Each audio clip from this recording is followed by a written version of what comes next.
আচ্ছা, এই ম্যাটটা একটু দেখি আমরা। এখানে বলা আছে যে একটি ক্রিকেট দলে যতজন স্ট্যাম্প আউট হলো তার 1.5 গুণ কট আউট হলো, মোটের অর্ধেক বোল্ড আউট হলে কট আউট সংখ্যা কতজন? ঠিক আছে, তাহলে মোটের অর্ধেক হচ্ছে বোল্ড আউট। তাহলে আমাদের সাধারণত একটা ক্রিকেট দলে 11 জনের মধ্যে 10 জন আউট হয়, তাহলে 10-এর অর্ধেক হচ্ছে 5 জন।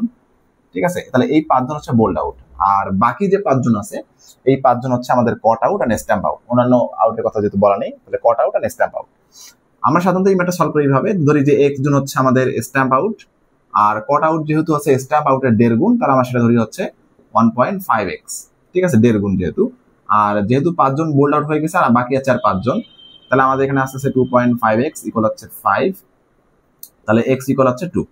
তাহলে x ইকুয়াল 2, তার মানে আমাদের এখানে স্ট্যাম্প আউট হচ্ছে কতজন? 2 জন, আর 1.5x হচ্ছে আমাদের কট আউট, তাহলে 1.5 ইন্টু 2, তাহলে কত আসতেছে? 3 জন, 3। ঠিক আছে, 3 জন হচ্ছে কট আউট, এটা হচ্ছে আনসার। তো আমরা এটাকে এত কাহিনী না করে এমনিতে সলভ করতে পারি। 1.5 মানে হচ্ছে 3/2। 1.5 মানে কি? 3/2। দেখেন, 2 জন যদি স্ট্যাম্প আউট হয়, 3 জন হচ্ছে আমাদের কট আউট, আর 2 আর 3 যোগ হচ্ছে টোটাল 5 জন, আর 5 জন হচ্ছে বোল্ড আউট, আর 5 জন হচ্ছে caught out and stump out. তো আমাদের 3 জন কি? 3 জন হচ্ছে আমাদের কট আউট। এই 3 হচ্ছে আনসার। নরমালি হিসাব করা যায়, শর্টকাট।